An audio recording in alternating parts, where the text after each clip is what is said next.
What is good, everybody? Juliana Page here, and I want to share about a topic today. You can see it in the title. Opportunity is a posture. So as you know, probably if you've heard me before, I'm going to back into this, but I really want that to sink in. And if that can even be your mantra, I think it will really serve you well. Here's the thing. We are in a time and a season full of chaos, disruption, full of fear, anxiety, overwhelm, emotion. It's very emotionally charged, right? And we are told in the word, fear not, several times throughout the word. I forget what the actual number is, but it's all over the word when you're reading the word.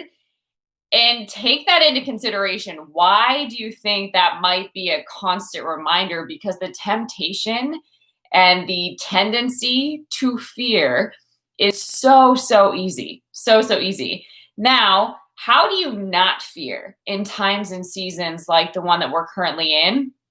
Well, it's to give yourself an honest reflection, honestly, and to also consider what are the lessons maybe and the topics that are being presented to me. Because the reality is, and what you'll find is, anything that can be shaken will be shaken. Meaning, right now, we're seeing that everything that we might have had an attachment to, anything that we made an idol, has shifted, whether that's finances, whether that's fame, whether that's events, whether that's being seen, all of these different things, right? Like, those were stripped away, literally. You couldn't do them. They were just gone. So it really was an opportunity to see, where was I motivated to spend all of my time, effort, energy, focus? What was I putting my faith in? What was I counting on as my source? All of this, rather than focusing on the fear, which is easy to do, you can decide to look at, what are the lessons? What are the topics right now that are being presented to me to look at? Where is the opportunity in this? Okay. So I mentioned that opportunity is a posture, and I want to present that, right? Because fear is a posture, right? There's so many things. We posture ourselves, we position ourselves, we prepare ourselves, right? But what is behind that actually makes those that can really thrive and be stable through trying times, and those that maybe aren't able to do that? What are some things that are noticeable and distinguishable between the two? Not that you compare, but it is helpful in a study, right? So think about this. Opportunity is a posture. And where I want to back into this is, when there has been pain, when there has been rejection, and not just one, but rejection after rejection after rejection, when there has been a lot of climbing and sort of figuring out your own way, or leaning on your own understanding, and you try and you just don't have the breakthrough, you just don't have the impact, and it just constantly feels like you're pushing, and you're not getting the result that you want, right? Think about being in labor, like there's this constant journey, and then there's the labor of pushing. And if you didn't get a baby after that, right? There's a very real visceral experience when there's disappointment, when there's rejection, when there's betrayal, when there's setbacks. And often what happens when we don't look at things that are presented to us, right, as opportunities and potential for growth and learning and maturity, that we are going to get through, right? God promises that He's going to be with us in the storm. When we don't see it that way, we can allow circumstances to change us, right? They're going to, one way or another, but we can allow them to change us with a negative spin, meaning that often looks like things dim our light. They diminish us. We become dull. We become lukewarm, or we don't really even have an energy or vibrancy at all anymore. And so why that's an issue is that opportunity is a posture. Okay. So on your right, there's going to be ebb and flow. There's going to be an ebb and flow in life. There's going to be hills and valleys, right? So we know this. We know this, right? Even heartbeat or the ocean, there's rhythm to this, right? So we know that. So how can you coast? How can you be stable? Well, it is like what I'm presenting in here, and I'm going to give you some ideas, but it's choosing to posture yourself, to see the opportunity and to posture yourself and really invest in your soul development and your energy so that your shine doesn't diminish, right? Nobody can dull your sparkle. Nobody can take that light, that energy, that vibrancy out of you, right? But that's way easier said than done. So I'm going to give you some ideas about this, but think about it this way. If you have been through several breakups, or if you haven't found the one, or if you've been, single for a long time and you really want to be married and have children, the dating scene can be pretty intimidating, and you might not trust people in the way that maybe you did in the very beginning, or you might not have expectancy, or you might not even be presenting yourself as available, right? So your Boaz, if you will, or your Ruth could be out there and you're not even presenting yourself as available to be seen and to be noticed. So opportunity is a posture. So I want to think about that. What is the energy that you bring to a room? What do you bring to your relationships? What do you bring to yourself? What do you bring to your family? What do you bring? What do you bring to the table, right? So I want to identify a few things that at least I have found that cause me to shine differently and keep joy alive, even in very hard times.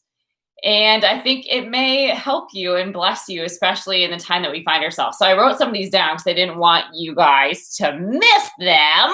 But one of them is I genuinely look forward to quiet time with God. I do. I really follow the principle of seek the kingdom first. So I know that I lived majority of my life apart from God. I didn't really know that I could have a relationship with God. I didn't know there was good orderly direction for me every day. I really was at the liberty of my own experiential education and intuition. And that led me down some paths that were really tough and probably weren't going to be that way. They were good things, but they weren't God things, right? And then there was a lot of pain and a lot of heartbreak and different things that happened because God was not the one directing my story in the narrative of my life. So when I first developed quiet time, I remember that being very awkward and uncomfortable.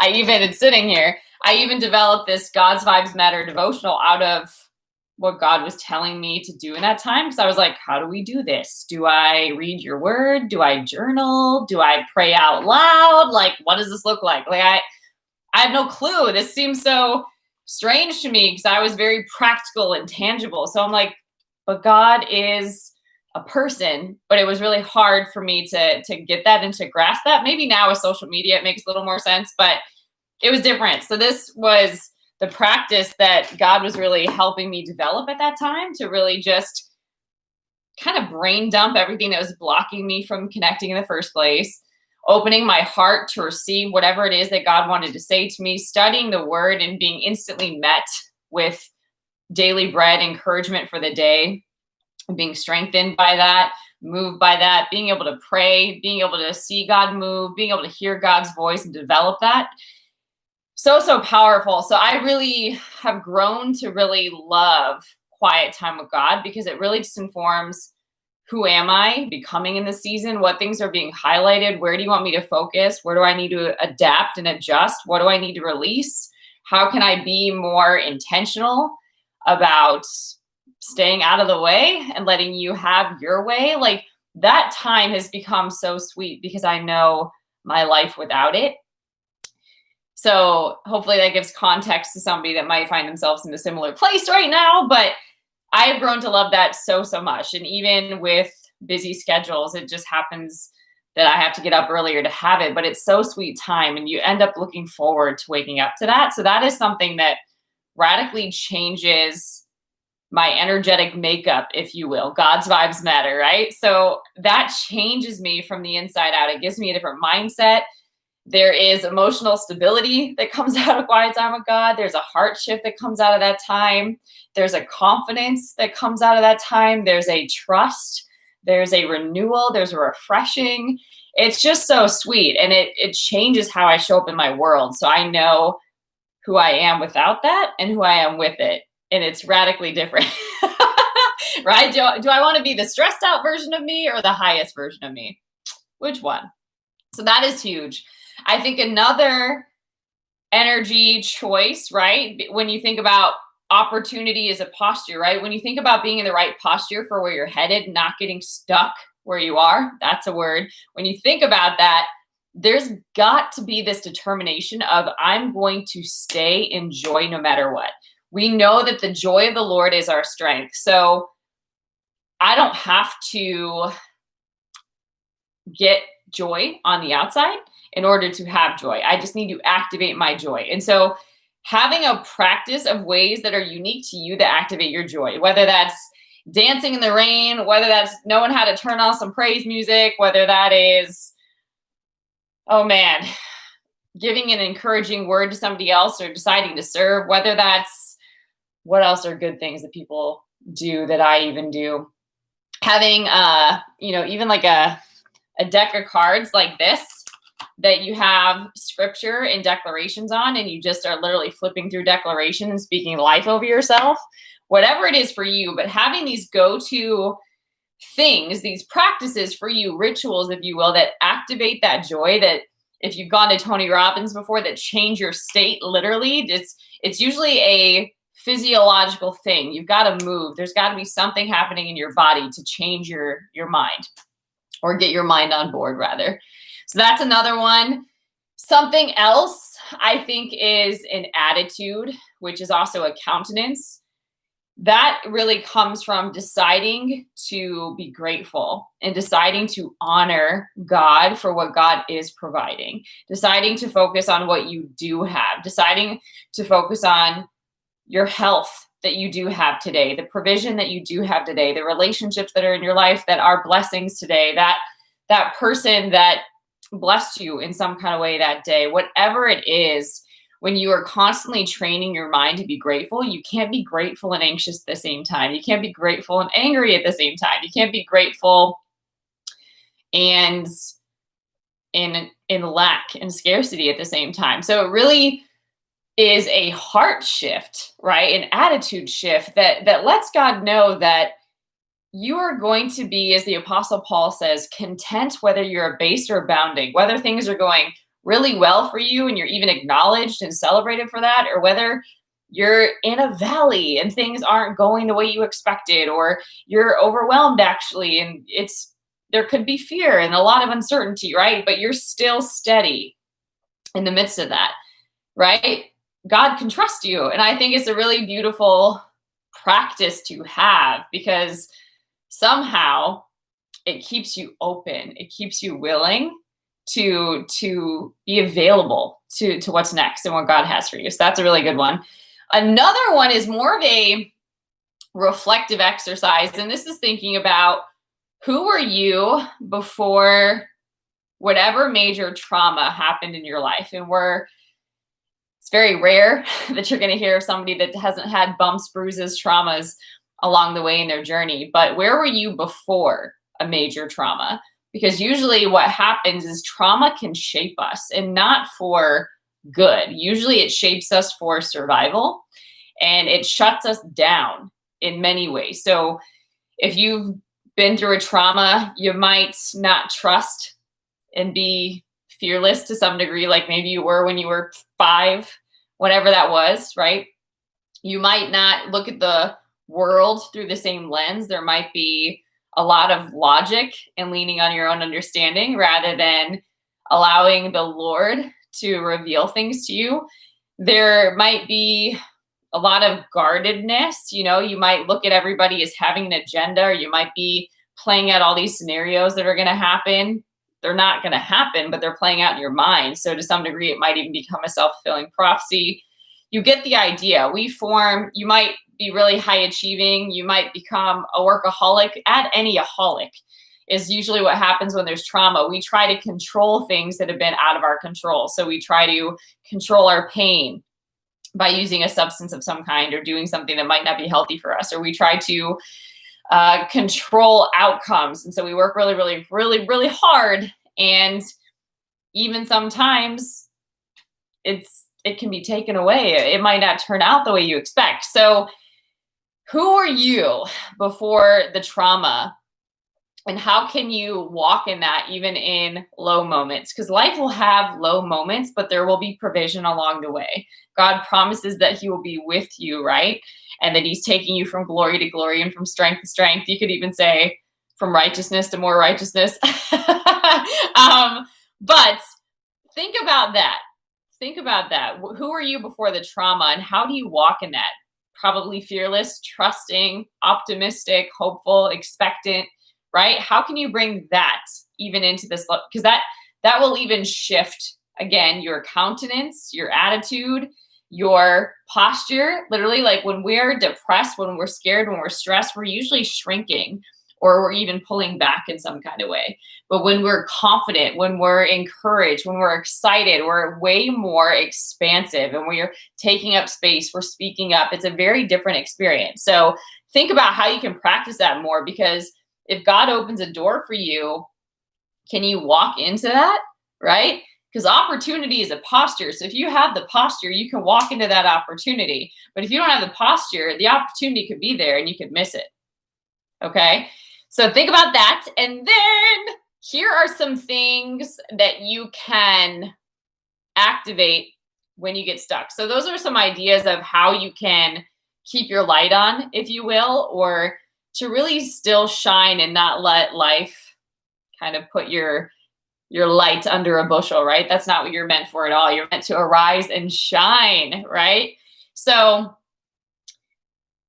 for some things that you can do, let me see here. Okay, so number one is develop your own quiet time practice to really even figure out where the heck are you in the midst of what's happening and what is God saying. Activate your gratitude, whatever that looks like for you. I think for me, it's got to be more than a list. It's got to be something where I am meditating on it and really getting into an experience of it. Where was I? What was I thinking, feeling? What was I smelling? What was I hearing? Who was with me? That kind of stuff. That actually creates more of that experience and can activate gratitude and bring me into a different state completely and very quickly. 3 maybe is having your own self-checks, whatever those are. Give yourself a timeout to really discover how you can activate your joy, or how you can recall what trait you need to show up in this moment from your pre-trauma self. Another one is listen to testimonies. Usually there's testimonies or gentle reminders of how God has shown up and how God is faithful and how he doesn't fail us. So whether that's recalling that from your own life story, or finding out from somebody else, listening to their stories, reading about their stories, listening to a podcast, listening to a YouTube video, whatever that might be, but getting a different perspective or something that's going to activate that hope again, do that. And then think about what it is that you need so that you can ask for help. These are all ways that you can activate your light, okay? Because sometimes you need encouragement. Sometimes you need prayer. Sometimes you need financial advising. Sometimes you need a coach. Sometimes you just need some patience, actually. I think about when I had my very first business, and I felt like I was failing because it didn't look like anything that I had seen or heard of before, but I also didn't know what to expect, and I had never seen anyone doing what I was doing. So in hindsight, I wasn't failing. I just wasn't being patient, which is really an interesting word right there. So think about that. And my encouragement with that too is, if this is the area where there could be some uncertainty for someone, suddenlies happen as a result of consistently working toward suddenly. Okay? Suddenlies happen as a result of consistently working towards suddenly. It's not just bam, like that, right? Like emerald, I think. It's not like that. Suddenlies happen from consistently working towards suddenly, meaning what you put effort into eventually becomes your reality. So if you're putting effort into darkness, negativity, depression, excuses, complaining, anger, blaming, that's going to become your reality. You're going to get really good at doing that. If you put your effort towards growth, towards opportunity, towards keeping your energy high, towards managing your own soul, towards surrounding yourself with people that you are inspired by or aspire to be like and similar to, learning new things, creating value, serving, these are all things that you're going to get better at. So think about that. What you put effort towards becomes your reality. So I really want to encourage you that sometimes disruption comes because it's reminding you that you're a disruptor, okay? You're not here to be quiet. You're not here to be status quo. You're not here to accept the norm. You're here to disrupt things. And the kingdom is disruptive. We don't think about that. When you think about, the example of Jesus, we think about often the calm, cool, collected Jesus. But Jesus was a disruptor. Completely. Absolutely. So the kingdom is disruptive. So keep that in mind. Sometimes disruption comes to shake you, to disrupt you and remind you who you are, and to call forth potential that's been untapped within you, and to remind you of what really needs to be activated. Maybe you've had some things activated in your life that aren't serving you. So maybe it's time to release those. Maybe it's time to let go of idols and get things in the right position and activate what's needed for that next level where you're headed. And a lot of times that's where you focus. You focus on the new thing. You have to forget the former thing and focus on the new thing so that you can fully step into that. So that's my encouragement, is to fear not, and to remember that opportunity is a posture. And it's really, the opportunity is to keep your light on no matter what season you find yourself in, and to find, just like some of these examples, ways to activate yourself, because that's just going to help you get brighter and brighter. The darker it is, potentially the brighter you can become, the more you can shine. But that is a choice, and it is a posture, and it's something that you practice, right? Think about even the example of public speaking.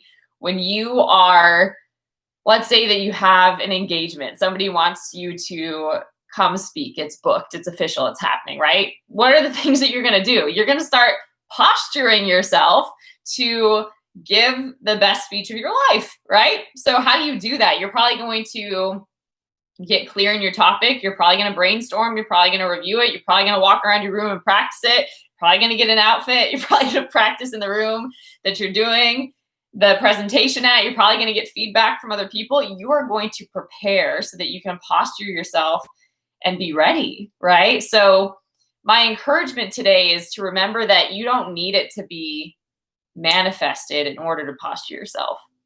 Opportunity is always there. God is not a God of scarcity or shortage in any kind of way. So it's an opportunity to posture yourself perhaps right now. Posture yourself before trauma. Posture yourself before fear. Posture yourself before you let maybe somebody, something change your nature, right? Posture yourself for the opportunity that you know God is calling you to, for that next thing that he has for you. And a lot of times that's an inside out change, okay? So there's a mindset, there is a heart position and a countenance, there's an attitude, there's an expectation, there's a faith, there's a hope, there's a confidence, right? And it's coming from who you know. So glory in who you know and allow that to fuel and activate you to really posture yourself for the opportunity that's next for you. So keep your light on, fear not.